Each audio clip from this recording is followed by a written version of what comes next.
चलिए हम शुरू करने जा रहे हैं। इस लेसन का एक इम्पॉर्टेंट लॉन्ग है मैथमेटिकल, वो पढ़ाने जा रहे हैं। पोलराइजेशन में सब सब्जेक्टिव ही है, पर इसमें एक टॉपिक ऐसा है जो मैथमेटिकल प्रूफ में है लॉन्ग में, वही हम कराने जा रहे हैं।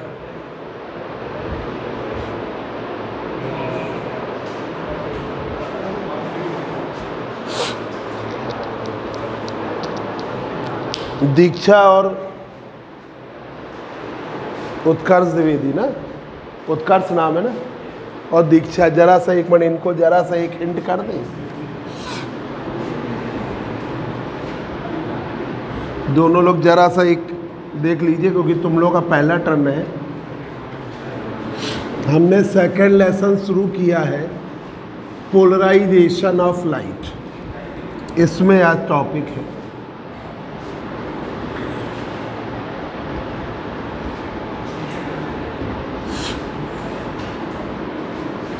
कल तुमको रिवाइज कर देंगे 10 बजे, है ना। जस्ट बस ये लेसन का नाम डाल लो।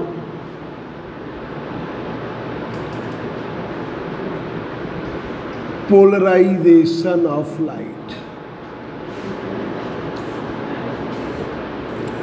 संडे को अब पढ़ाना हमने शुरू कर दिया आगे। जिनका छूट गया है अमन प्रताप सिंह और ये दीक्षा शुक्ला, और इन लोगों को करा ही रहे आदित्य, ठीक है। तो वो लोग 10 बजे कल 9 से 10 तो आगे का पढ़ाएंगे, 10 बजे हम तुम्हें छूटा हुआ पढ़ाएंगे, आधे पौन घंटे पढ़ाएंगे। देखो जरा सा एक मिनट, 2 प्रकार के, बस जरा सा देख लो इधर देखो, 2 प्रकार के क्रिस्टल होते हैं। जो क्या होता है कि आपकी रेज आएंगी, उन्हें 2 रेज में बांटेंगे, डबली रिफ्रैक्टिंग क्रिस्टल कहलाते हैं। डबली रिफ्रैक्टिंग क्रिस्टल, डबली रिफ्रैक्टिंग क्रिस्टल जो है, उनमें जो हम पढ़ रहे हैं वो 2 है मेन। एक है कैल्साइट क्रिस्टल है, और एक है क्वार्ट्ज क्रिस्टल। कैल्साइट क्रिस्टल और क्वार्ट्ज क्रिस्टल। कैल्साइट क्रिस्टल और क्वार्ट्ज क्रिस्टल में कैल्साइट का फार्मूला होगा CaCO3, क्वार्ट्ज का है SiO2। इन क्रिस्टल के अगर आपने डिवाइस बनाई, कोई भी डिवाइस बनाई, और उस पर अनपोलराइज लाइट इंसिडेंट करी, ठीक है, तो 2 प्रकार की रेज वहाँ जाती बन जाती क्रिस्टल में इंटर करते ही। एक ये प्रकार की प्लेन पोलराइज रेज, और एक ये प्रकार की प्लेन पोलराइज्ड रेज बन जाती है, ठीक है। अनपोलराइज्ड लाइट वो है जिसमें ये है direction of propagation, h new energy, electric vector इसके अलोंग सभी पॉसिबल डायरेक्शन के होते हैं, तो उसे कहते हैं अनपोलराइज्ड लाइट। तो ये है अनपोलराइज्ड लाइट, और ये बनी जाके आपकी प्लेन पोलराइज्ड। एक डायरेक्शन वाली क्या कहलाती? Plane polarized. Plane polarized light, दोनों ही प्लेन पोलराइज्ड। अब ये वाले वाइब्रेशन वाले को हम कहते हैं E rays, extraordinary plane polarized light rays, इसे कहते हैं ई रेज। उत्कर्ष द्विवेदी ध्यान से देखना, दिखाई दे रहा है थोड़ा और इधर उधर, दिनेश इनका चेहरा देखने दो, ठीक है। और ये वाली को हम कहते हैं O rays, extraordinary plane polarize rays और ऑर्डिनरी प्लेन पोलराइज रेज, ये 2 रेज में बढ़ जाती है, चाहे कैल्साइट में आए और चाहे क्वार्ट्ज में आए, ये 2 रेज में बटेगी, एक ई रेज और एक ओ रेज। कैल्साइट क्रिस्टल में ऑप्टिक एक्सिस ऐसे होती है, ध्यान रखिएगा। और क्वार्ट्ज का अगर क्रिस्टल ले लिया, ये उसकी ऑप्टिक एक्सिस आपकी ऐसे होती है। अब अनपोलराइज लाइट इसमें भी आती है तो 2 रेज में बढ़ती है यहाँ भी, ठीक है, ये भी 2 रेज में बांटता है। ई रेज ये है और ओ रेज ये। क्वार्ट्ज क्रिस्टल की ऑप्टिक एक्सिस जो प्रकाशिक अक्ष है ऐसे होती है और कैल्साइट में थोड़ी तिरछी होती है, ये स्थिति। तो सिर्फ तुम्हें इतना ध्यान रखना है कि जब आप अनपोलराइज लाइट वो जिसके पास इलेक्ट्रिक वेक्टर सभी पॉसिबल डायरेक्शन में होते हैं, प्लेन पोलराइज लाइट वो जिसमें इलेक्ट्रिक वेक्टर सिंगल डायरेक्शन के होते हैं, ये वाली कहलाती है extraordinary plane polarize light rays, इसे कहते हैं ई रेज। इसे कहते हैं ordinary plane polarize light rays. ये वाली है ऑप्टिक एक्सिस, इसी के अलोंग इलेक्ट्रिक वेक्टर है, लगभग भाई ऐसे तिरछी है। ऑप्टिक एक्सिस भी वाइब्रेशन ये है ये वाले के, तो लगभग ऑप्टिक एक्सिस के अलोंग, और ओ रेज के उसके परपेंडिकुलर। क्वार्ट्ज में तो बिल्कुल उसी के अलोंग होते हैं।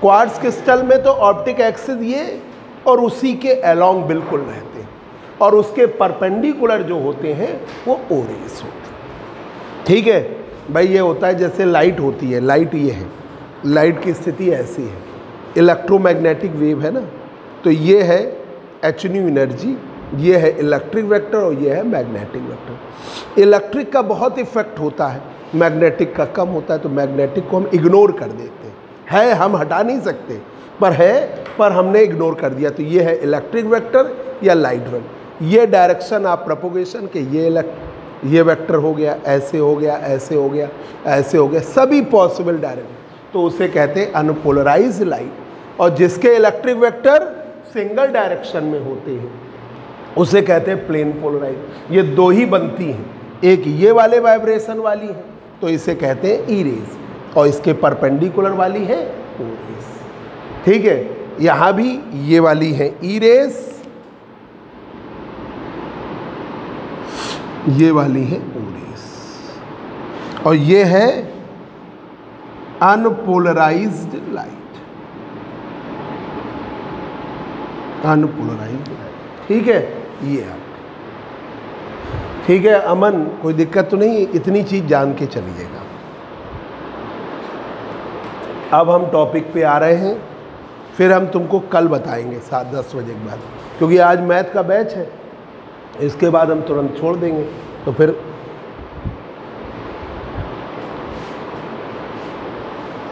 एक और जरा सी बात बता दें, एक निकॉल प्रिज्म की डिवाइस है जिसको हमें यूज़ करना है।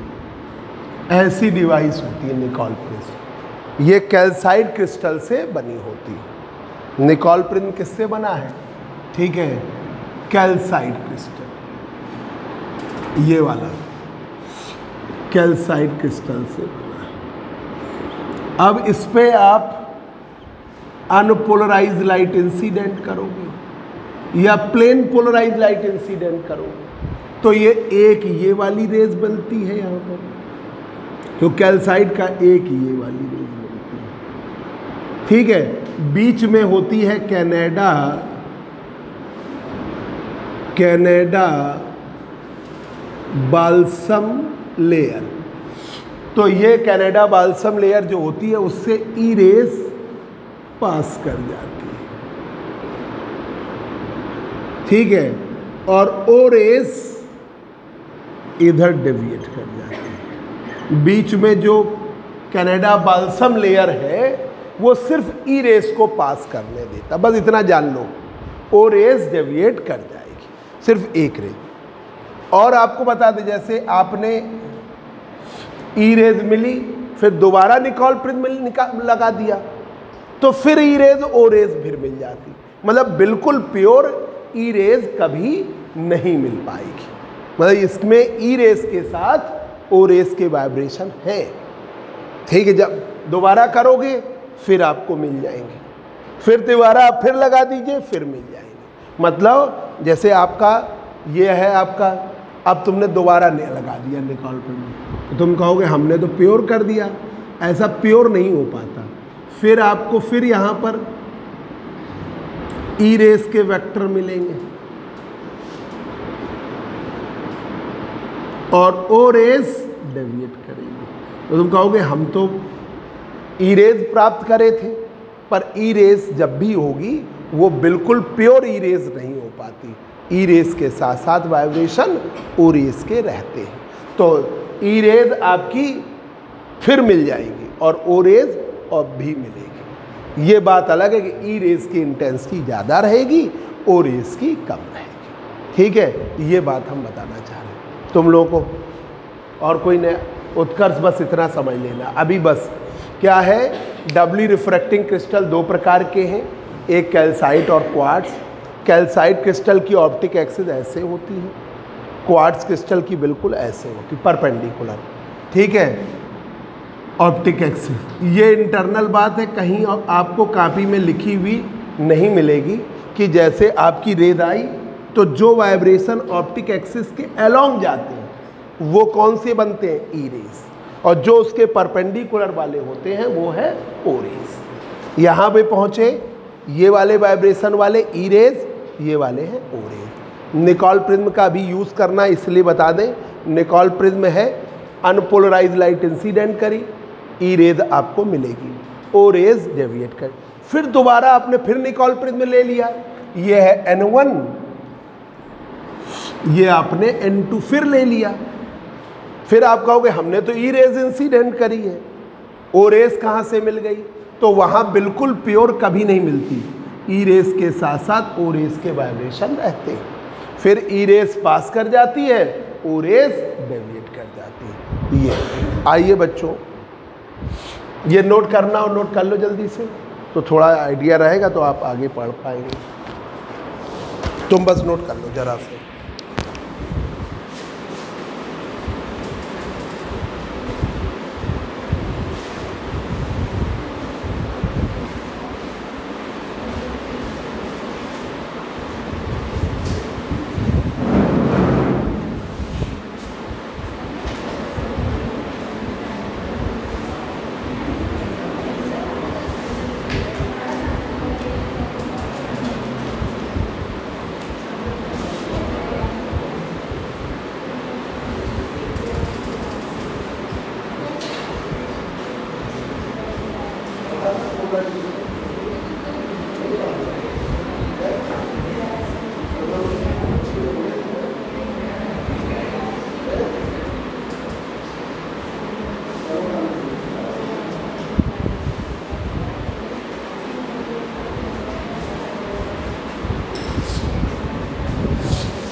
जल्दी से नोट कर लो ये बस।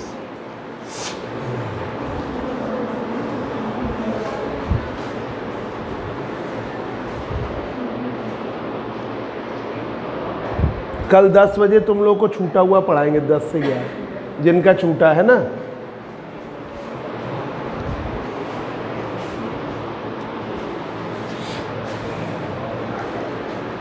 इधर का लिख लिया, तुमने लिख लिया इधर का? चलिए देखिए, आज का टॉपिक है elliptically and circularly polarized light. इलेप्टिकली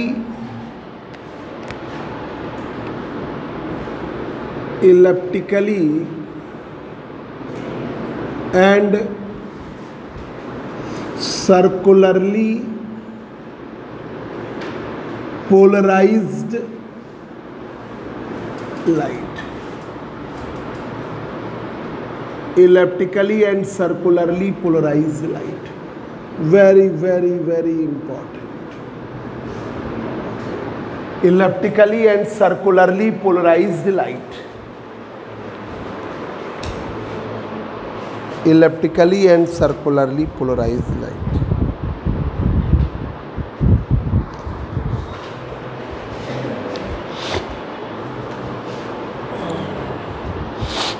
भाई पेपर का अभी कुछ कंफर्म नहीं है कि सब्जेक्टिव होगा कि ऑब्जेक्टिव होगा।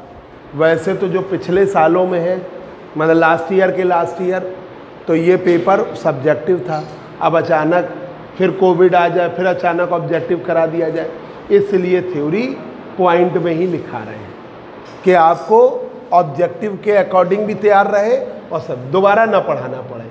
कि पता चला अभी हमने पढ़ा दिया, बाद में एकदम पता चला कि पेपर ये तो ऑब्जेक्टिव है, अब हम फिर पढ़ा रहे हैं, तो वो नहीं करना है। इसलिए थ्योरी हमने पॉइंट में लिखवाई है। देखिए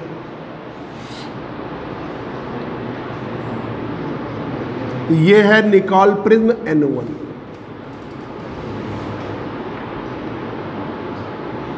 इस पर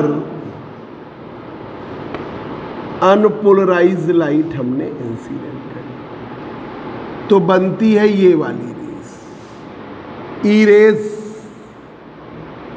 पास कर जाती है, ओ रेस डेविएट कर जाती है। फिर दूसरा निकोल प्रिज्म ले लिया N2,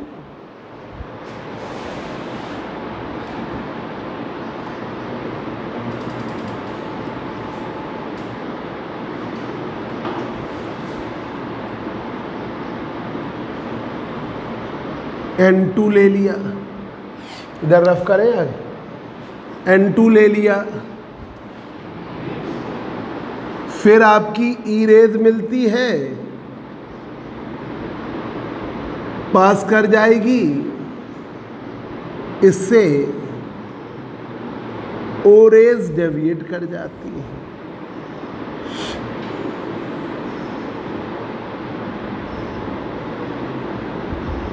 ठीक है, ई रेज मतलब ये है बिल्कुल पहली बार में आपने अनपोलराइज्ड लाइट इंसिडेंट करी, अनपोलराइज्ड लाइट या क्या कहते हैं ऑर्डिनरी लाइट। ज़्यादा छोटा हो तो बता दीजिएगा, बड़ा लिख देंगे। अनपोलराइज्ड लाइट आपको कौन सी रेज मिली? E rays. E rays extraordinary plane polarize rays. E rays फिर मिल गई दोबारा, जब डाला दूसरे निकोल प्रिज्म पर इंसिडेंट किया, फिर ई रेज पास करती है, ओ रेज डेविएट करती है। फिर नेक्स्ट टाइम हम क्वार्ट्ज क्रिस्टल की प्लेट लेते हैं। एक प्लेट ले ली क्वार्ट्ज क्रिस्टल की, जिसके रिफ्रैक्टिंग फेसेस ये हैं ऑप्टिक एक्सिस के पैरेलल, ऐसे रिफ्रैक्टिव। ठीक है, प्लेट है पी क्वार्ट्ज क्रिस्टल की। अब यहां पर फिर हमको मिल रही है ई रेज और साथ में फिर ओ रेज भी है, दोनों एक साथ ट्रेवल कर रहे हैं। ई रेज भी है, ओ रेज भी है। ठीक है, मतलब ये है जब आप दोबारा फिर क्रिस्टल से पास कराते हो, वो फिर ई रेज और ओ रेज बनाए। जैसे एक एग्जांपल दे दें, ठीक है, बिल्कुल अलग एग्जांपल है चाय का, पी के आए हो भी, ठीक है। अब आपने एक बार छन्नी लगाया और चाय की पत्ती को अलग कर लिया, पर फिर भी आप जानते हो चाय की पत्ती फिर भी अंदर जाएगी। दोबारा लगा लो और पतली छन्नी लगा लो, तब भी आपको फिर चाय पत्ती मिल जाएगी। दोबारा और पतली लगा लो तो आपको, और उसके बाद भी आप देखते होगे कि जब चाय में बच जाती तब भी नीचे हल्की। वैसे ही है कि बिल्कुल प्योर ई रेज और ओ रेज नहीं मिल पाती। ये जरूर है कि पहला निकोल प्रिज्म ने ई रेज को मैक्सिमम ऐसे ही पास होने दिया, ओ रेज को डेविएट कर दिया, दोबारा फिर लगाया, ई रेज और ओ रेज फिर मिल गई। ई रेज को मूल्य पास करने देता है, ओ रेज डेविएट कर देता है। पर इस स्थिति में ई रेज जब है तो इसके साथ ओ रेज इन्वॉल्व है। ऐसा बिल्कुल प्योर कभी नहीं हो पाता। अब जब दोबारा गई फिर ई रेज और ओ रेज, ये जो ई रेज और ओ रेज है वो सर्कुलरली पोलराइज्ड होंगे या इलेप्टिकली पोलराइज्ड होंगे। जब हम उनकी इक्वेशन बनाएंगे तो सर्किल की इक्वेशन बन आएगी तो वो सर्कुलरली पोलराइज्ड बनेंगे, उनकी भी कंडीशन होगी। और जब उनकी इक्वेशन में इलेप्टिकली पोलराइज्ड होगा तो इलिप्स की इक्वेशन बनेगी। ठीक है, ये है। तो ये जो बीम जा रही है जिसमें ई रेज और ओ रेज फिर मिल गए, वो आपकी या तो सर्कुलरली पोलराइज्ड है या इलेप्टिकली पोलराइज्ड है। ठीक है।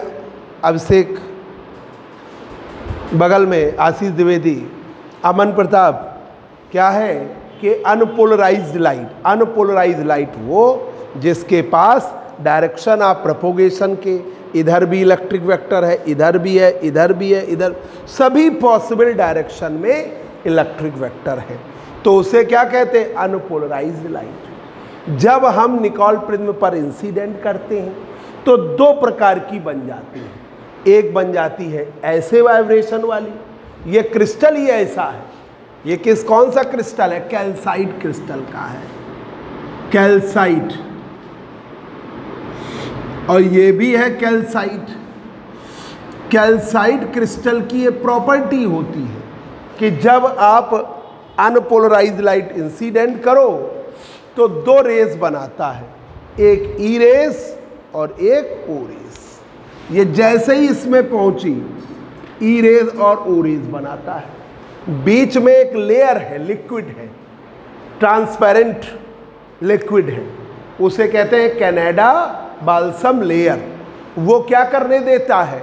ई रेज को पास करने देता है, ओ रेज को डेविएट करा देता है। फिर दोबारा निकोल प्रिज्म पर इंसिडेंट करते हो, फिर ई रेज और ओ रेज मिल जाती हैं, मतलब बिल्कुल प्योर नहीं आ पा रही हैं। फिर जब आपने कहा हमें ई रेज मिल रही है, क्वार्ट्ज क्रिस्टल पर इंसिडेंट किया, फिर ई रेज और ओ रेज। ये बात अलग है कि यहाँ पर ई रेज ज़्यादा है, ओ रेज के बहुत कम वाइब्रेशन। यहाँ पर भी ई रेज ज़्यादा है, ओ रेज के बहुत कम। फिर जब मिली तब भी ई रेज मेन है, ओ रेज बहुत कम है। यहाँ पर मतलब ओ रेज के कंपोनेंट कम जरूर हो जाते हैं, पर अंत में भी फिर हमको जैसे नहीं कहते कि एक कंपनी है और जिसमें जैसे जो कंपनियां इंडिया में चीज़ें बेचती हैं तो वहाँ पे ज़्यादा डिफेक्ट लोग चेक नहीं करते। जैसे जूते की फैक्ट्री है, उसमें डिफेक्ट हल्के फुल्के बिना उसके चल जाते हैं, ठीक है। और जब वो फॉरेन में भेजते हैं, जैसे उनकी सप्लाई है, रूस में जा रहा है, अमेरिका में जा रहा है, लेदर तो अपने यहाँ से ही जाता है। बहुत ऐसी ऐसी कंपनियां जिनके पूरे वर्ल्ड में शूज़ जाते हैं, ठीक है। तो फिर वो क्या करती, कई बार चेक करती, क्योंकि पता चला कि वहाँ जाने के बाद रिजेक्ट हुआ और वापस आएगा तो उनको बड़ा नुकसान हो जाएगा। तो वो कई राउंड, एक बार उन्होंने देखा, चेक किया, इतने डिफेक्टिव पीस निकले, दोबारा देखा, फिर दोबारा डिफेक्टिव पीस निकले, दोबारा। तो कई बार जब चेक करते जाएंगे तब भी डिफेक्टिव मिलते चले जाएंगे। और फिर भी उसके बाद भी ऐसा नहीं होता होगा कि वहाँ पे जाके अमेरिका में ना पता चले कुछ डिफेक्ट ना निकाला, निकल ही आता है। यही डिफेक्टिव पीसी तो आपको सेल में मिलते हैं, कंपनियों के बाहर सेल लगी रहती है, और पता चला कि ये चीज़ जो है वो 50%, 60%, 70% डिस्काउंट, उनमें हल्का हल्का डिफेक्ट होता है, भले वो चाहे सिलाई का हो चाहे वो, ठीक है। अपने यहाँ बड़ी दिक्कत है, समस्या है, इतनी बड़ी जनसंख्या है, लोगों के पास पैसे नहीं है, तो अपने यहाँ पे लोग कहते हैं ये चाहे जैसा डिफेक्ट हम पहन लेंगे, है ना। फॉरेन में क्या है, न्यूजीलैंड में 32 लाख की आबादी है सिर्फ, तो वहाँ पे तो और वहाँ पे उन लोगों के पास पैसा भी, जब जनसंख्या कम है, उनके बड़े बड़े बिजनेस है, उनके पास आय के स्रोत भी बहुत ज़्यादा, तो वो लोग फिर जानते हो जब ज़्यादा पैसा आता आदमी तो वहाँ पे हर चीज़ का डिफेक्ट, इतना अपने यहाँ नहीं चलता। तो वैसे ही है कि कितने बार भी चेक करो फिर भी कुछ ना कमी निकली जाती है, पर बिल्कुल परफेक्ट नहीं हो पाता। वैसे ही निकोल प्रिज्म है, ये ई रेज देता है, ओ रेस के वाइब्रेशन साथ में है। दोबारा भी ई रेस दिया इसने, पर ओ रेस कुछ ना कुछ आएगी जरूर, क्योंकि बीम के फॉर्म में चल रही है। बिल्कुल कोई ऐसा तो है नहीं कि बिल्कुल रोक ही दोगे। तो ई रेज आई, फिर बनी ई रेज और ओ रेज, फिर दोबारा आपने निकला तो मेन ई रेज ही है, साथ में ओ रेज। जब क्वार्ट्ज क्रिस्टल पे गई फिर आपको ई रेज और ओ रेज। ठीक है, अब लिखिए जरा, पहले शॉर्ट क्वेश्चन के अकॉर्डिंग थ्योरी लिखना है।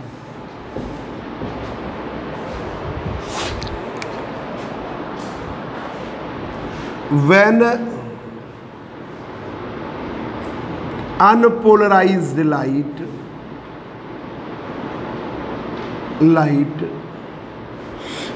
is incident on the Nicol prism N1. When unpolarized light is incident on the Nicol prism N1. Unpolarize light incident करी निकॉल प्रिज्म N1 पर, then we obtained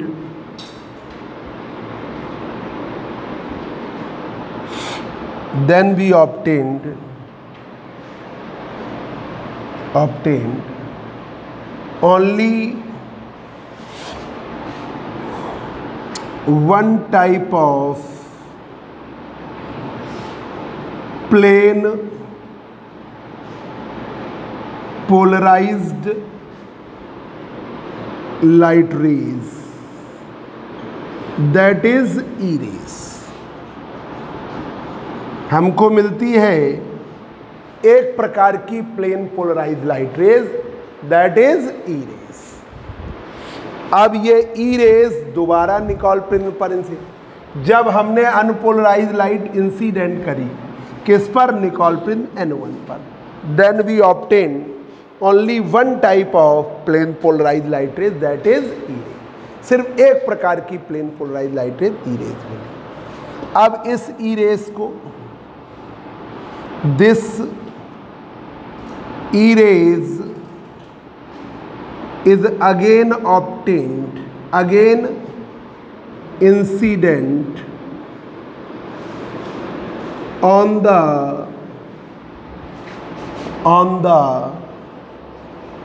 another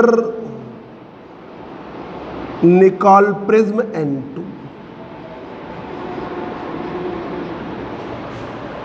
ठीक है,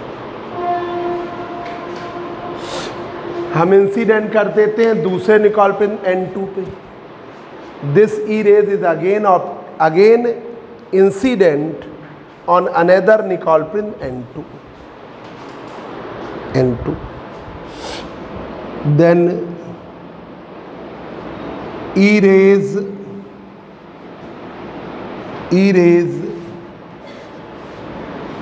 emerges out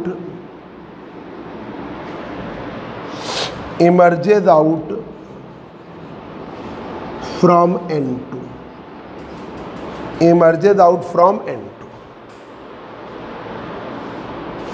while O rays deviated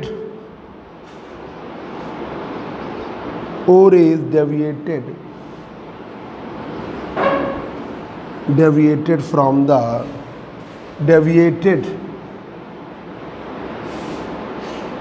O rays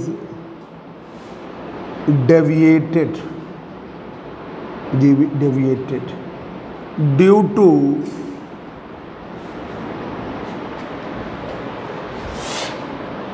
total internal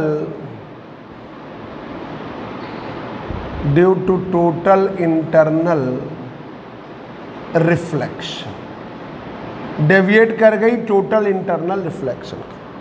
N1 आपका parallel है N2 के। N1 यहाँ पर क्या है, एक सही है तो पैरेलल में है, ऐसे था और ऐसे, एक सी स्थिति पैरेलल कहलाएगी, और ऐसे हो गया तो परपेंडिकुलर, वो नहीं कर रहे हैं।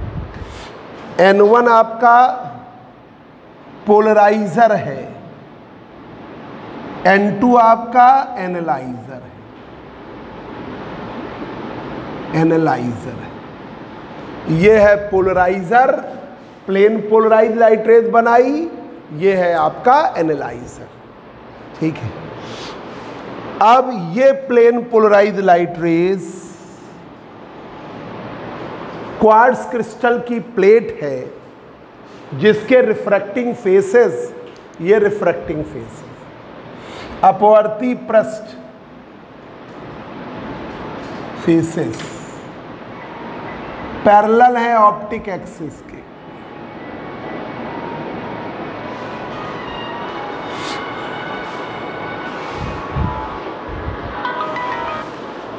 हेलो, कौन बोल रहा है? हाँ हाँ बताओ।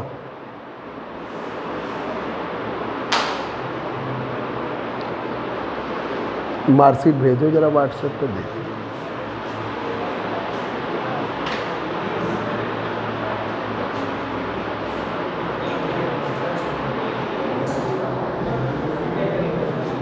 अच्छा अच्छा,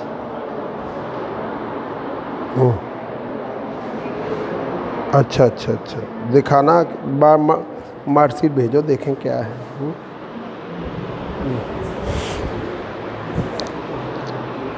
अब देखिए,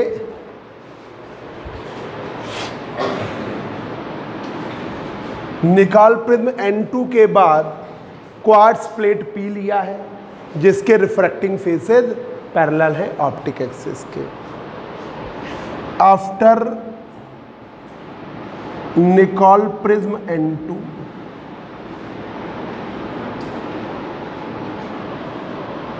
we taken a quartz plate P, a quartz plate P, we taken a quartz plate P whose refracting faces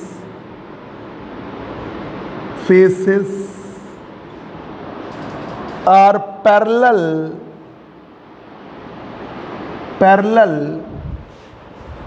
to the optic axis, जिसके रिफ्रैक्टिंग फेसेस पैरेलल में है ऑप्टिक एक्सिस के। After Nicol prism N2 Nicol prism के बाद, after Nicol prism N2 we taken a quartz plate P, हमने लिया है एक क्वार्ट्ज प्लेट P जिसके रिफ्रैक्टिंग फेसेस, देखो ये जो लाइन बनाई है ना, वो कहलाती है रिफ्रैक्टिंग फेसेस, और वो ऑप्टिक एक्सिस क्वार्ट्ज में हमने क्या बताया था, ऐसी होती है प्रकट, उसके पैरेलल में वो। ठीक है, after Nicol prism N2 we taken a quartz plate P, एक क्वार्ट्ज की प्लेट P लिया है जिसके रिफ्रैक्टिंग फेसेस ऑप्टिक एक्सिस के पैरेलल में है। हेलो, ठीक है, हम बाद में बात पढ़ा रहे हैं बेटा, बाद में बात करते हैं। आफ्टर निकाल प्रिज्म N2 के बाद एक क्वार्ट्ज प्लेट P है जिसके रिफ्रैक्टिंग फेसेस ऑप्टिक एक्सिस के पैरेलल में। ठीक है, अब जरा बस एक लास्ट पॉइंट लिखना है, इससे पहले जरा समझ लीजिए, ये जो लाइट निकलती है प्लेन पोलराइज लाइट रेज, ये शॉर्ट का भी लिख रहे हैं 4 पॉइंट में, और बाकी फिर लॉन्ग का है पूरा मैथमेटिकल। जब ये रेज निकलती है, जो ये वाली कि भाई आपने अनपोलराइज लाइट इंसिडेंट करी, ई रेज मिलेगी, फिर दोबारा आपने इंसिडेंट करी, फिर ओ रेज अलग हो जाएगी, ई रेज मिलेगी, दोबारा फिर क्वार्ट्ज क्रिस्टल में इंसिडेंट करोगे, फिर आपको ई रेज मिलेगी, ओ रेज कम होगी। ई रेज की इंटेंसिटी वही बनी रहेगी, ओ रेज की पहले और कम हुई, फिर दोबारा फिर कम हुई, दोबारा बहुत कम होगी। तो सबसे कम आपकी ओ रेज के, क्योंकि वो बराबर कम होता चला जा रहा है, पर उसकी एनालिसिस हमारी नहीं है।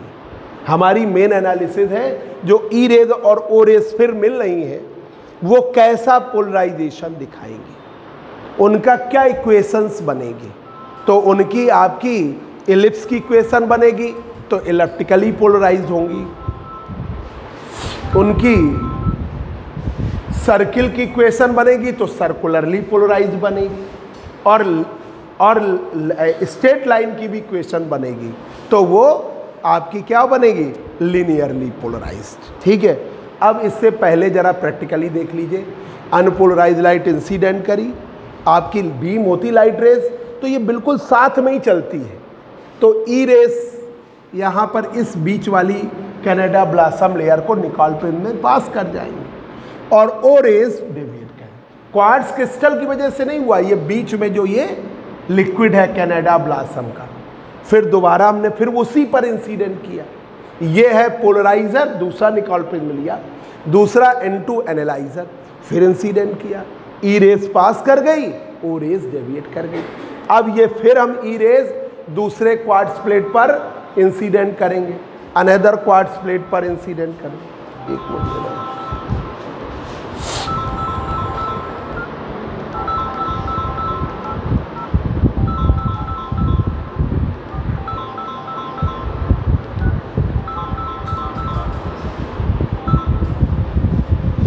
दूसरे क्वार्ट्ज प्लेट पर इंसिडेंट करेंगे।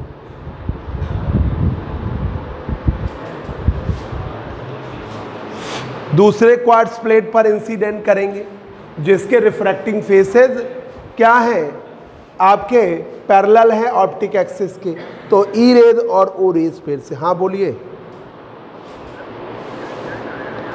हाँ कौन बोल रहे हैं, क्या नाम है? अच्छा अच्छा, ठीक बताओ।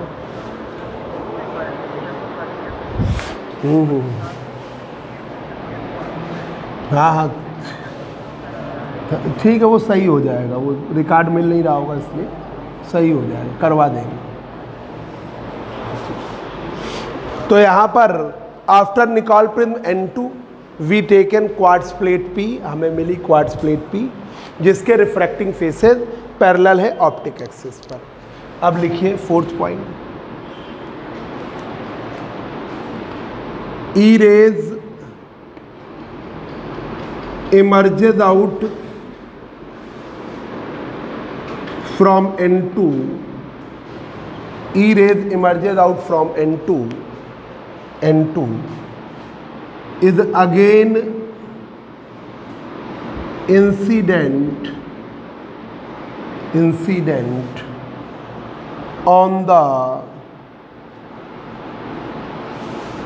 quartz plate P, is again incident on the quartz plate P, फिर से इंसिडेंट कर दिया क्वार्ट्ज प्लेट P पर, is again incident on the quartz plate P, quartz plate P पर हमने फिर से इंसिडेंट कर दिया quartz plate P। then we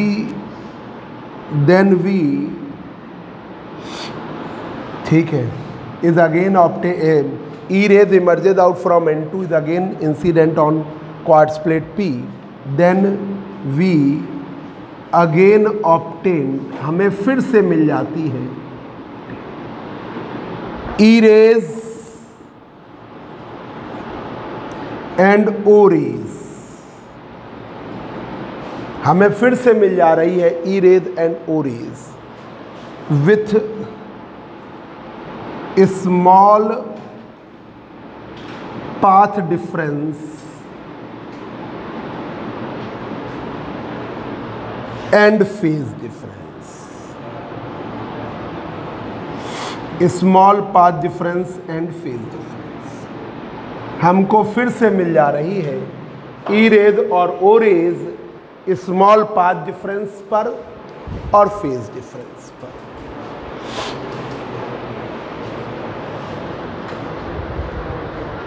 small path difference और फेज डिफरेंस पर,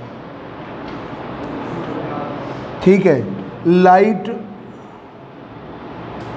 emerges out from plate P, light emerges out from plate P represent represent elliptically and circularly polarized light.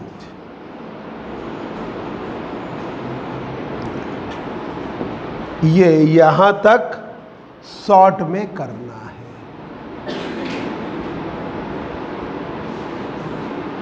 Three marks में question में इतना।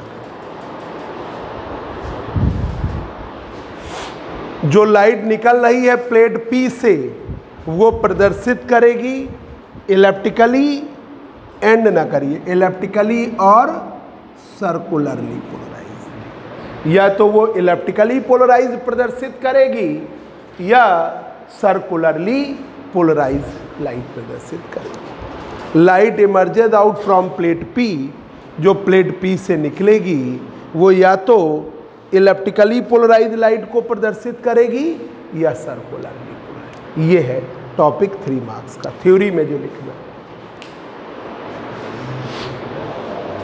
Objective में तो यही पूछेगा कि जब N1 से निकलने वाली लाइट रेज कौन सी होगी, ई रेज। N2 से निकलने वाली कौन सी होगी, ई रेज। जब क्वार्ट्ज प्लेट से निकलेगी तो कौन कौन सी मिलेंगी, ई रेज और ओ रेज दोनों। ठीक है, पहले निकोल प्रिज्म में ओ रेज क्या हो जाती है, डेविएट कर जाती है। किससे, कैनेडा बाल्सम लेयर से। इसमें भी निकोल प्रिज्म की कैनेडा बाल्सम लेयर से डेविएट कर जाती है अपनी ओरिजिनल डायरेक्शन से। पर कितनी भी डेविएशन हो जाए पर बिल्कुल प्योर ई रेज कभी नहीं होती। ई रेज मिली साथ में ओ रेज है, ई रेज मिली साथ में ओ रेज है। जब फिर क्वार्ट्ज प्लेट पे गई वहाँ कोई रोकने का प्रॉब्लम नहीं है, तो दोनों रेज ई रेज और ओ रेज फिर मिल रही है। और ये दोनों मिलने की वजह से ही या तो वो इलेप्टिकली पोलराइज लाइट दिखाएंगी, इलिप्स का फॉर्म बनाएंगी तो इलेप्टिकली पोलराइज, और अगर वो सर्किल का फॉर्म भी बनाएंगी तो सर्कुलरली पोलराइज। ठीक है, अब देख लीजिए N1 पैरेलल है किसके, N2 के। देखिए N1 parallel after Nicol prism N2 से निकलने के बाद या आफ्टर निकोल प्रिज्म N2 के बाद we taken a quartz plate P। हमने एक क्वार्ट्ज प्लेट P लिया है जिसके रिफ्रैक्टिंग फेसेस, ये लिख दिया है, रिफ्रैक्टिंग फेसेस पैरेलल है ऑप्टिक एक्सिस में। तो ये ऑब्जेक्टिव क्वेश्चन में ये पूछ सकते हैं कि जब आप इलेप्टिकली और सर्कुलरली पोलराइज लाइट बनाते हो तो दोनों निकोल प्रिज्म के बाद कौन सा प्लेट ली जाती है, क्वार्ट्ज प्लेट ली जाती है। क्वार्ट्ज प्लेट के क्या होते हैं, रिफ्रैक्टिंग फेसेस ऑप्टिक एक्सिस के पैरेलल में होते हैं। ठीक है, अब यहाँ पर जो लाइट रेज N2 से निकली वो फिर से इंसिडेंट कर दी, तो वही हमने लिखा E rays emerges out from N2 से जो निर्गत हो रही है is again incident on quartz plate P। फिर से इंसिडेंट कर दिया क्वार्ट्ज प्लेट P पर। ठीक है, then we again obtained E rays और ओ रेज। हमें फिर से मिलेगी ई रेज और O rays with small path difference and phase difference. Path difference और फेज डिफरेंस का एक फार्मूला होता है, जिन लोगों को नहीं मालूम है याद कर लें, वो एक दूसरे से रिलेटेड है। Phase difference 2 pi by lambda into path difference, ये फार्मूला है। ठीक है, इस फार्मूला तो पाथ डिफरेंस है तो फेज डिफरेंस भी। Light emerges out from plate P, जो लाइट निर्गत हो रही है प्लेट P से, रिप्रेजेंट इलेप्टिकली और सर्कुलरली पोलराइज में। वो या तो इलेप्टिकली पोलराइज करेगी या सर्कुलरली। अब आइए देखिए जरा। ठीक है, रफ करें, कहाँ तक लिख लिया, यहाँ से रफ कर दे रहे हैं इधर। अब आइए mathematical expression.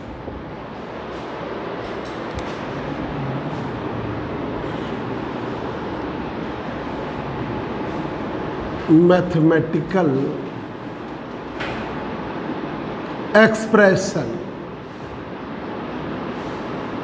For elliptically and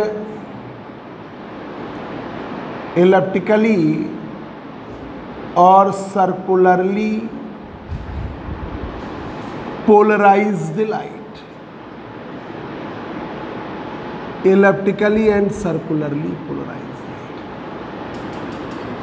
mathematical expression for elliptically and circularly polarized light. ये अब मैथमेटिकल एक्सप्रेशन करिए बच्चों।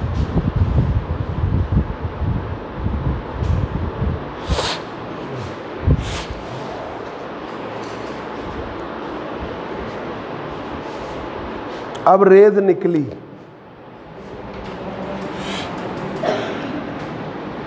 क्वार्ट्ज क्रिस्टल की प्लेट से जब रेज निकली है उसका एम्पलीट्यूड ए है, जो बीम निकल रही है उसका एम्पलीट्यूड ए है, और क्वार्ट्ज क्रिस्टल की प्लेट से उसका एंगल थीटा है। ये है OX। अब इसके अलोंग कंपोनेंट आया A cos थीटा, इसके अलोंग कंपोनेंट आएगा A sin थीटा, इसी के अलोंग ऑप्टिक एक्सिस होगी, तो इसके अलोंग ये किसका एम्पलीट्यूड है? E रेज का। ये एम्पलीट्यूड किसका है? E रेज का। ऑप्टिक एक्सिस के ये परपेंडिकुलर है, तो ये कंपोनेंट है O रेज का। बताया था ऑप्टिक एक्सिस के along E rays, optic axis के परपेंडिकुलर O रेज। ठीक है, अब ये x एक्सिस है तो इक्वेशन x की ले लीजिए। तो देखिए, displacement equation for E rays, E rays का मतलब extraordinary plane polarize refracted rays. अब इतना बड़ा कौन लिखे? ई रेज लिखिए। Displacement equation of E rays, x बराबर लाइट रेज को इंटरफेरेंस में पढ़कर आए कि हम क्या मानते हैं लाइट रेज को? SHM। तो ये SHM की इक्वेशन लेनी है, तो A cos थीटा ले लिया, एम्पलीट्यूड ले लिया A cos थीटा, ये एम्पलीट्यूड है। ठीक है, इसके along component A cos theta, और साइन बोलो नहीं बच्चों, omega t plus delta. Light wave की फ्रीक्वेंसी ले ली ओमेगा, t टाइम, और फेज डिफरेंस क्या है? डेल्टा। ठीक है, तो यहाँ पर ओमेगा का मान 2πf, ये फ्रीक्वेंसी है। f ले लो, n ले लो, न्यू ले लो, जो तुम्हें समझ में आई फ्रीक्वेंसी। ठीक है, डेल्टा आपका फेज डिफरेंस लिया है, फेज डिफरेंस।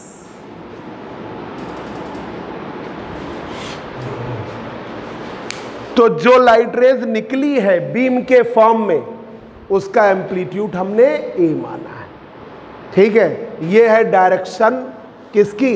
ये इसका प्लेन ऑफ पोलराइजेशन, या प्लेन जो रेस को लेकर चल रहा है उसका एम्पलीट्यूड A।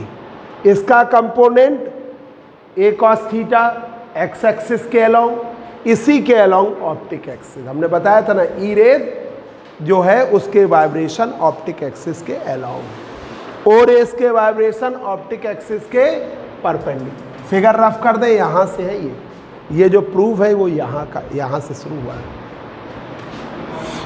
अब देखिए ओ रेज की equation, displacement equation of O rays.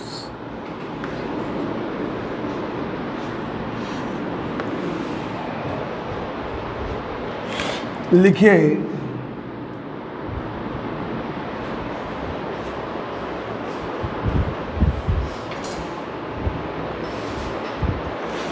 Displacement equation of O raise,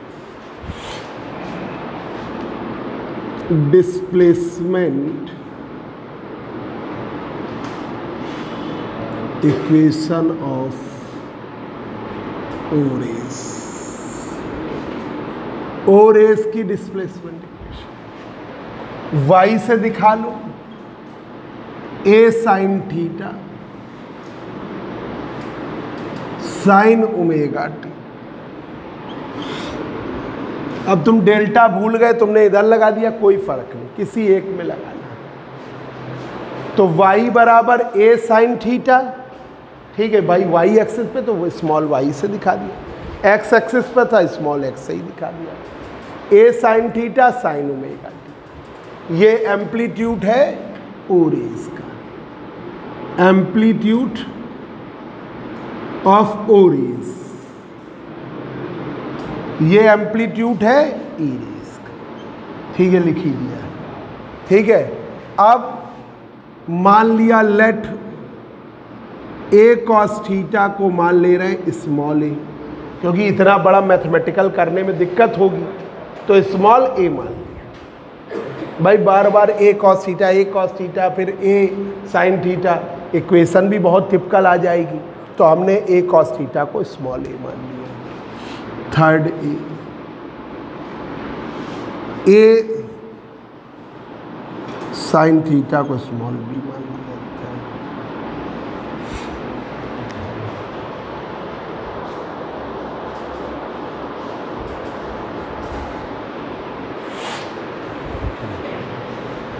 अब रखिए, पुट करा जाए, पहले इसी में, पहले हम इसमें रखें, ठीक है। फ्रॉम इक्वेशन फर्स्ट x बराबर A cos theta sine omega T plus delta, तो ए कॉस थीटा को ले लिया ए साइन,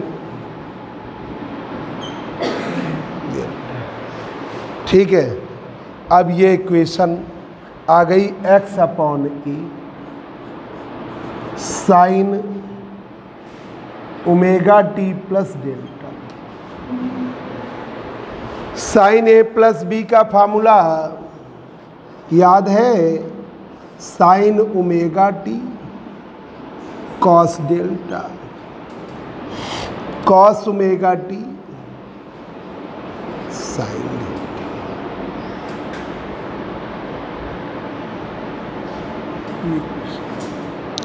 अब हमको साइन ओमेगा टी की वैल्यू लानी है कॉस ओमेगा टी की, वो हम इससे लाएंगे इक्वेशन सेकंड से, इतना नोट करो। इस लेसन में, सेकंड लेसन में मैथमेटिकल प्रूफ कम है, थ्योरिकल बेस है, पर ये टॉपिक आपका लॉन्ग का मैथमेटिकल का है। अगर ये आ जाए तो फुल मार्किंग होती है, 8 नंबर पूरे मिलते हैं।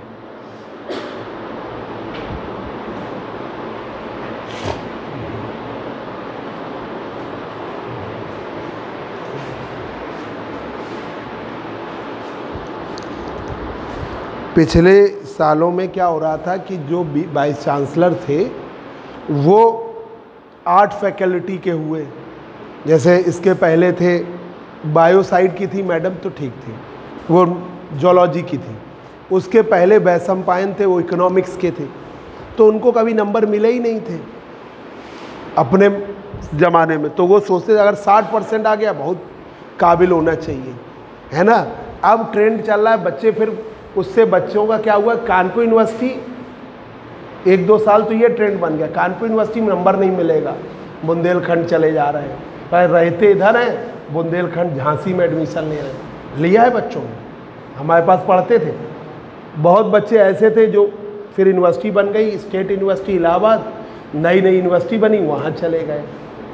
पर अब जब से इसके पहले वाली बीसी आई नीलिमा गुप्ता मैडम, तो उन्होंने भी मार्किंग कहा कि बच्चों को अच्छे नंबर दीजिए, बच्चा पलायन ना करे कि भाई वही बच्चा यहाँ पे बहुत अच्छा है 60% बहुत मुश्किल से ले आता है, तुमसे कमज़ोर हुआ बुंदेलखंड गया वहाँ 70 ले आया, इलाहाबाद यूनिवर्सिटी गया तो वो 80 ले आ रहा है, तो फिर कानपुर यूनिवर्सिटी ने भी अपना ट्रेंड बदल दिया। तो अब परसेंट इस बार 90-90 आए, ठीक है, बच्चों के परसेंट आ रहे हैं। अभी सेकेंड ईयर का भी आएगा, परसेंट अच्छा आएगा। तो वो ट्रेंड बना रहे हैं कि बच्चा जो है कानपुर यूनिवर्सिटी से ना जाए। जैसे अमन प्रताप है, ये कहाँ से आए हो तुम? उरई से।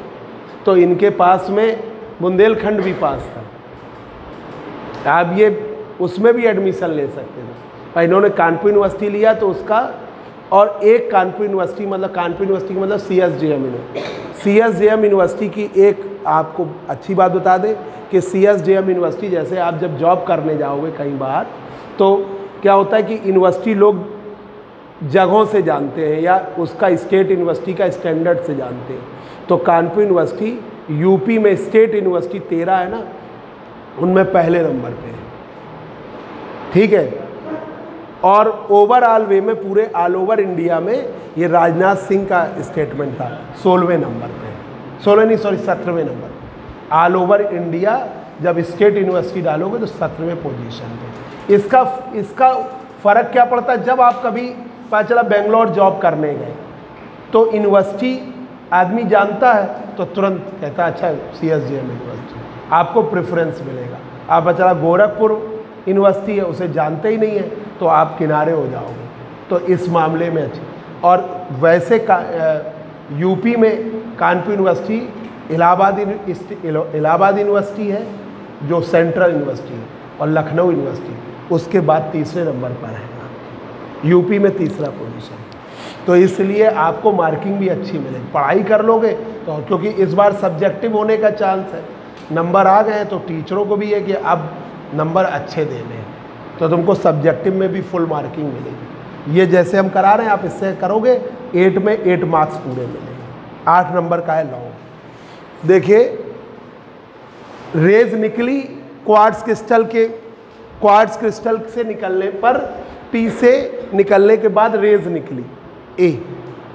अब A निकली जिसका एम्पलीट्यूड इधर देखो A निकली, तो इसके अलाउंग क्या है? एम्पलीट्यूड है, और ये प्लेन ऑफ पोलराइजेशन के अकॉर्डिंग उसका एक प्लेन है, उस पे रेज हम मान रहे हैं।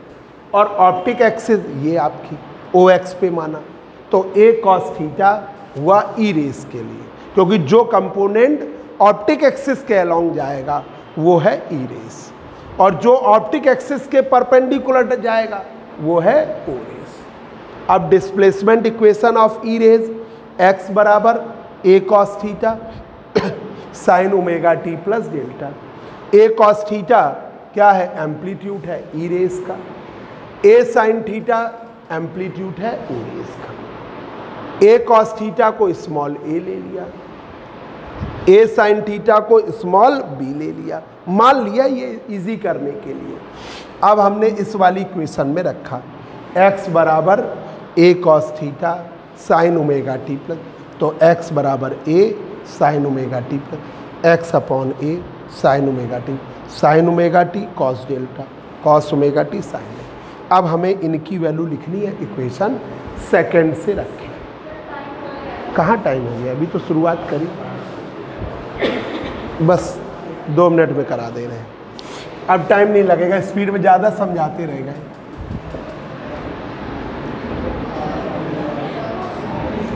जल्दी कर रहे हैं। देखो फ्रॉम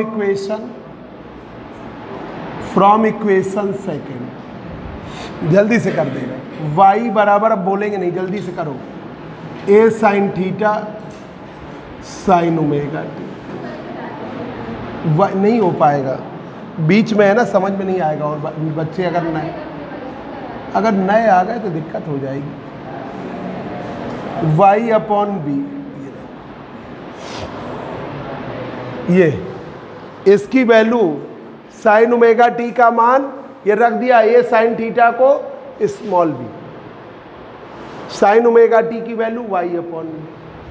अब एक फार्मूला याद करो, sine square omega T cos square omega T बराबर 1, तो कॉस स्क्वायर ओमेगा टी बराबर 1 minus sine square omega T, cos square omega T 1 minus sine square omega T का मान Y square upon B square, cos omega T का मान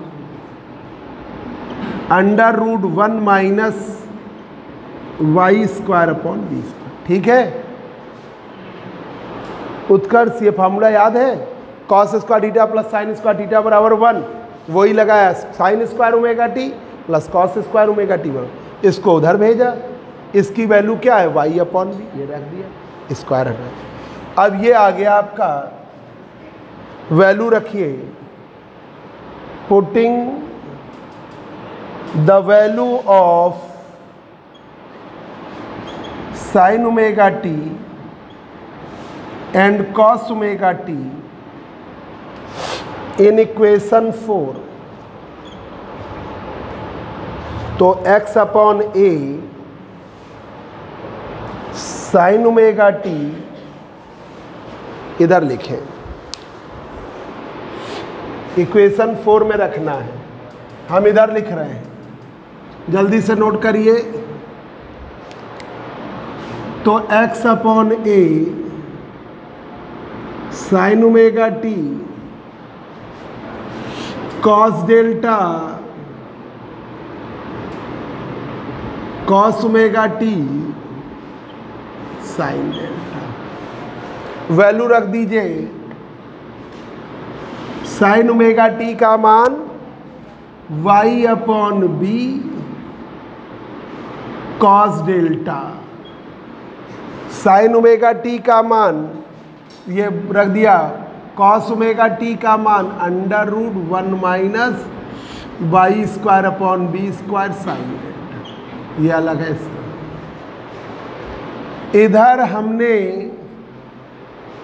under root वाला touch नहीं करेंगे, हम अंडर रूट वाला हम नहीं छुएंगे, इधर वाला टर्म हम इधर ले जाएंगे। अंडर रूट वाला ले गए तो बहुत टिपिकल हो जाएगा, बाइनोमियल एनोमियल लगाना पड़ेगा। x upon A y upon B cos delta 1 minus Y square upon B square, bracket बंद करें, साइन डेल्टा, ऐसे। अब हम करना चाह रहे हैं स्क्वायर, स्क्वायर करना चाह रहे हैं इसको अंडर रूट हटाने के लिए।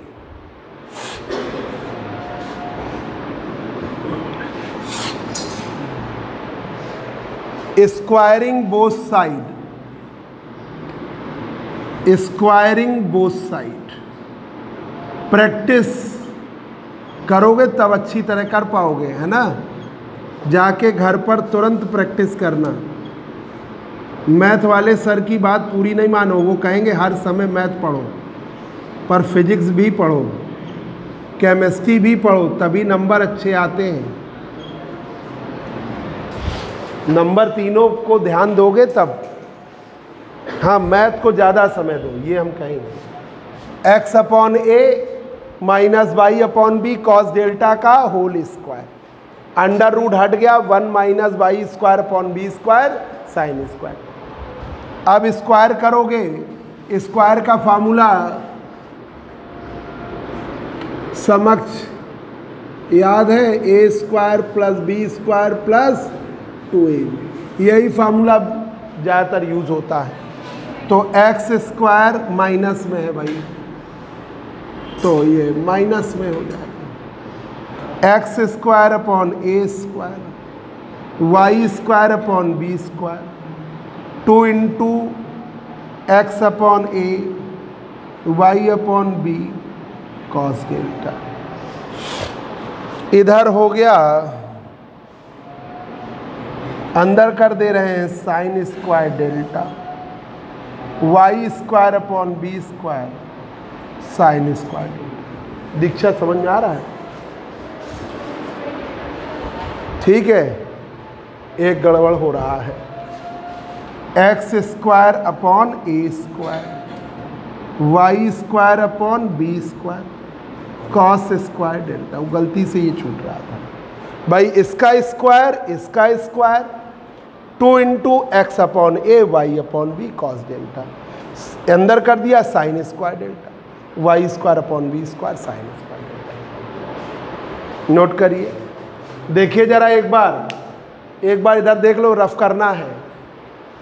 ए कॉस थीटा को स्मॉल ए माना, ए कॉस थीटा को स्मॉल ए माना और हमने इसे कर दिया x अपॉन ए sine omega T cos delta, cos omega T sign. तो हमारे पास एक साइन ओमेगा टी की वैल्यू चाहिए और एक कॉस ओमेगा टी। अब हमने क्या करें, दूसरी जो इक्वेशन मानी थी ओ रेस की, y बराबर, ये ओ रेस की इक्वेशन थी, ये ई रेस की इक्वेशन थी x वाली, तो y बराबर एक sine theta cos sine omega T, इसे लिया b माना था, ये रख दिया। तो हमारे पास साइन ओमेगा टी की वैल्यू है y upon B. Cos omega T की वैल्यू लानी थी तो sine square omega T plus cos square omega T बराबर 1, उधर भेजा तो cos square omega T 1 minus है, ये रख दिया, ये हो गई कॉस। अब ये दोनों वैल्यू इसकी और इसकी, ये वैल्यू हम इस इक्वेशन 4 में रख रहे हैं। x अपॉन ए साइन ओमेगा टी की value y upon B cos delta, cos omega T की value √1 minus Y square upon B square.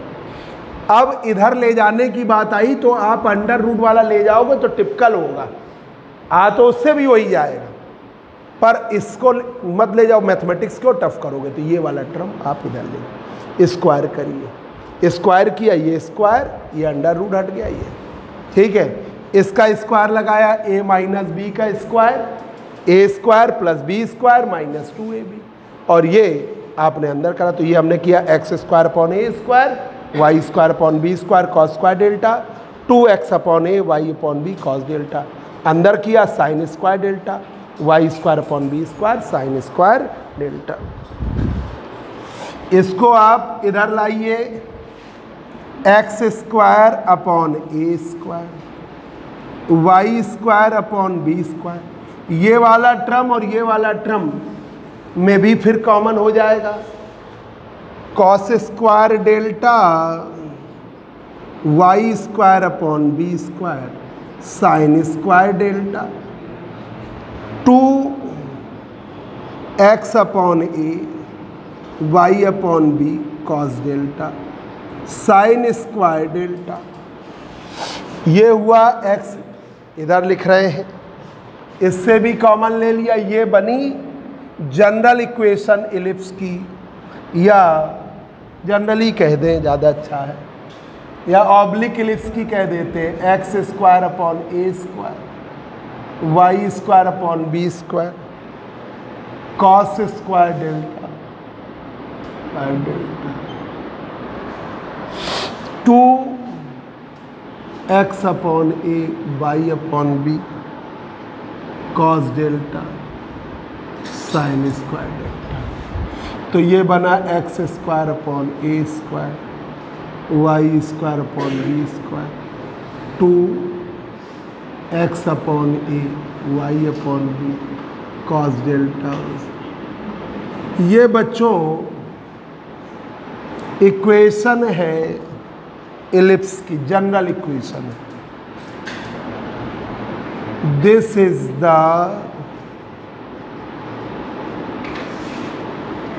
General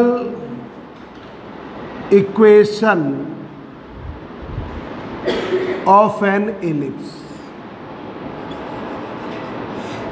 ये इलिप्स की जनरल इक्वेशन, या ऑब्लिक इलिप्स भी कह सकते हो, तिरछे इलिप्स की इक्वेशन, ठीक है।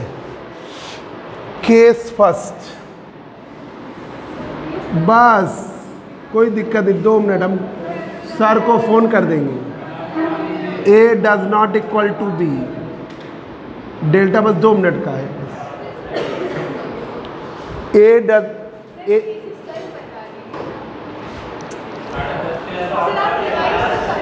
कितने बजे है सर? 10:30 से 5 मिनट का दें। अभी मैं पूछ ले रहा हूँ, अभी पूछ ले रहा हूँ, हो जाए ना तो फिर हम कल चाहते हैं वो पढ़ाना डबल इमेज प्रिज्म, तो नए टर्न पे तो बच्चे आते हैं ना नए, तो दिक्कत नहीं होती है। पूछ ले रहा हूँ। डेल्टा की वैल्यू है 0। अब देखिए, हाँ सर कितने बजे सेकेंड ईयर को बुलाया है? सेकेंड ईयर को कितने बजे पढ़ाएंगे आप?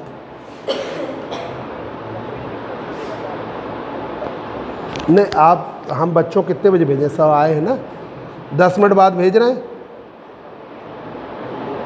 हेलो,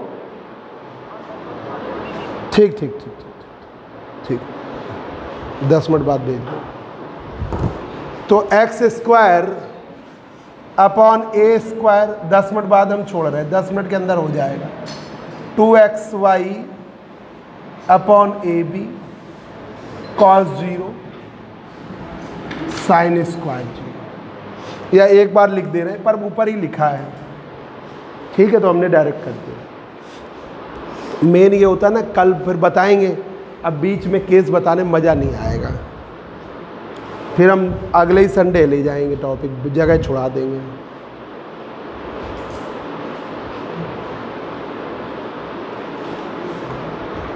अमन प्रताप तेजी में लग जाइए, क्योंकि हम इसी 1 अक्टूबर से नया पेपर शुरू करना है, ठीक है, इसलिए आप सीरियस होकर पढ़ाई में लग जाओ। X square upon a square y square upon B square 2xy upon A b, ये तो 1 हो गया और ये 0। ये क्या बना? x upon a y upon B का होल स्क्वायर बराबर बना ना? बताओ कहीं दिक्कत हो? आ रहा है? तुमको आ गया? तुम दोनों बताओ कहीं दिक्कत? तुमको दीक्षा आ गया? अमन समझ गए? मैथमेटिक्स थी, तुमको कहीं दिक्कत तो पूछ लीजिए। ये बिल्कुल सिंपल था। आप ये कहोगे कि हमने अंडर रूट में वैल्यू रखी, हम इधर नहीं ले जाएंगे, ना ले जाइए। आप अंडर रूट वाला ले जाओगे टिपिकल होगा, बिना अंडर रूट वाला ले जाओगे आसान होगा। तो x upon a minus y upon B cos delta, ये ले स्क्वायर कर दिया, अंडर रूट हट गया, ये हो गया, साइन स्क्वायर डेल्टा हो गया, ठीक है। इसका स्क्वायर खोल दिया, a माइनस बी का स्क्वायर का फॉर्मूला लगाया, इसका square 2 into x upon a y upon B cos delta, अंदर कर दिया y square upon B square sine square, y square upon B square cos square delta. ये भी वैसे इधर ही ले आए, ये लिख दिया हमने, इसलिए तुम्हारे लिए लिखा y square upon B square cos square delta, y square upon B square sine square. Common ले लिया तो x square upon a square y square upon B square cos square delta plus sine square delta बराबर 1। तो x square upon a square y square upon B square 2x upon a y upon B cos delta sine square. ये equation है, general equation है ellipse की। Case first, ए अगर B के बराबर नहीं है और डेल्टा की वैल्यू है 0, a does not equal to b और डेल्टा है 0, रख दिया x अपॉन ए का square y square upon B square square 2xy upon a cos 0 sine 0 की वैल्यू 0, इसकी वैल्यू 1, ये बन गया, ठीक है। नोट करते जाओ जल्दी से। अब यहाँ पर स्क्वायर हटाया तो x upon a minus y upon B बराबर 0, एक्स अपॉन ए बराबर वाई अपॉन बी, वाई बराबर बी अपॉन ए इंटू एक्स। ये क्या बन गया भाई? स्ट्रेट लाइन की इक्वेशन। वाई बराबर एम एक्स होता है ना, वही बन गया। सी की जरूरी नहीं है, सी जरूर आए, नहीं है सी। This is the equation of straight line. This is the equation of straight line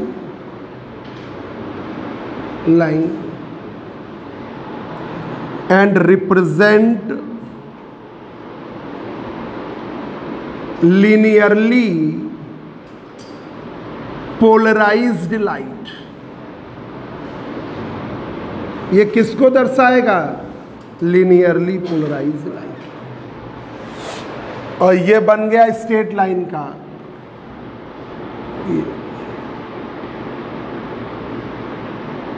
8 marks teacher तभी देगा जब आपका मैटर एकदम परफेक्ट हो, फुल मार्किंग की बात होती है ना, इसके अकॉर्डिंग आपको करना है। ये स्ट्रेट लाइन, फिगर बनाइए। A does not equal to b और डेल्टा की वैल्यू है 0। A does not equal to b, delta की वैल्यू है 0। ये बीच में हमने स्ट्रेट लाइन बना दी। ये क्या रिप्रेजेंट कर रहा है? Linearly polarised light. Shagun Chaturvedi, Anshika Sharma क्यों नहीं आ रही हैं? अच्छा अच्छा। Case second,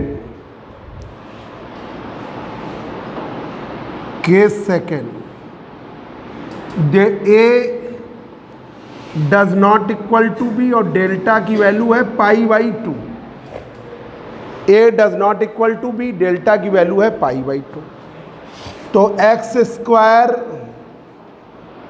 A square y square upon B square 2xy upon A B cos delta sine square delta. Equation हमने लिख दी। तो x square upon a square y square upon B square 2xy upon A B cos π/2 sine square π/2। Cos π/2 की value क्या हो गई? 0 और sign square π/2 का मान 1 हो गया।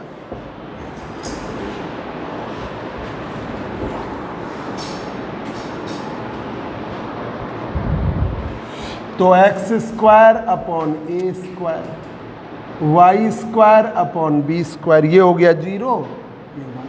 ये इक्वेशन है इलिप्स की। This is the equation of ellipse.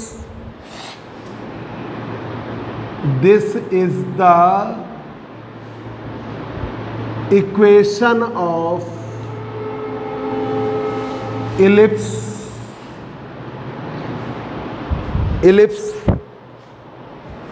and represent elliptically polarized light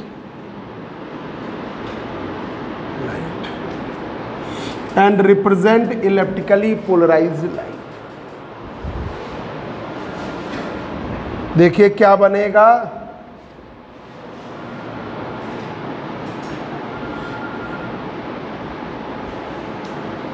ellipse बनाइए।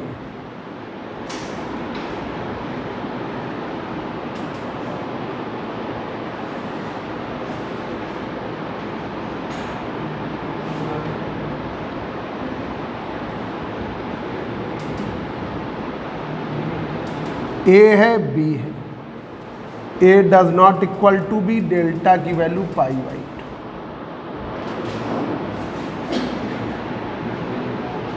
ये है इलिप्स। ठीक है, ये इलिप्स बना दिया हमने।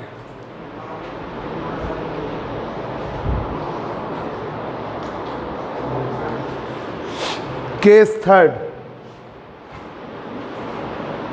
सर्किल का बस सर्कुलरली पोलराइज्ड लाइट दिखा देंगे।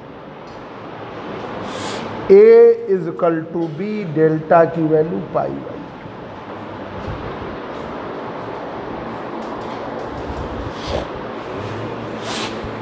A is equal to b, delta की वैल्यू π/2।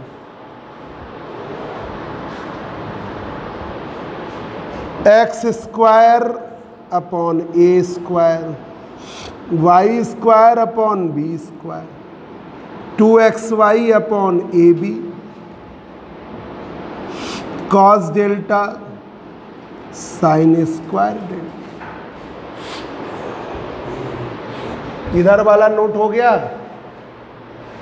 उत्कर्ष द्विवेदी नोट कर रहे हो कि देख रहे हो? बस फिगर इगर बना लिया, बहुत तेज काम कर रहे हो तो।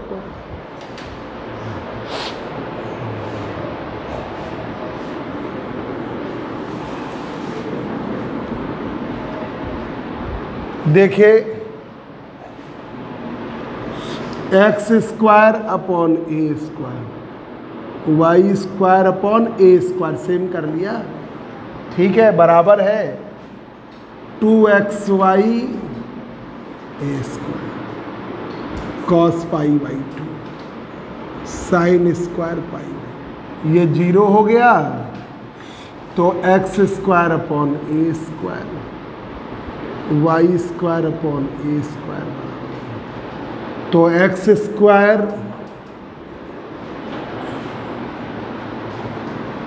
बराबर ए स्क्वायर। ये इक्वेशन है सर्किल की। This is the equation of circle.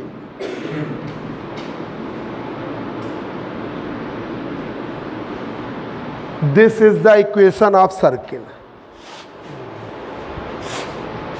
which represent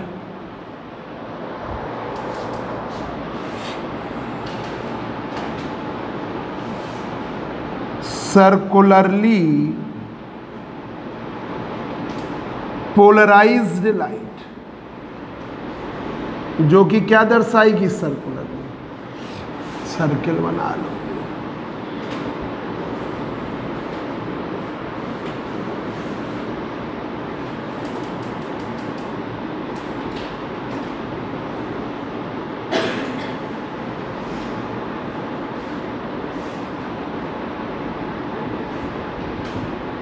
ए तो ए इक्वल टू बी, डेल्टा की वैल्यू है पाई बाई 2, ये है सर्किल।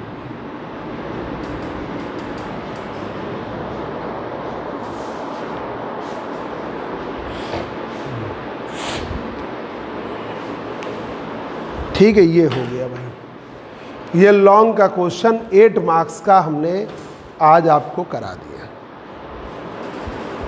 सर्किल बनाओ, जरा गोल लगे कि वो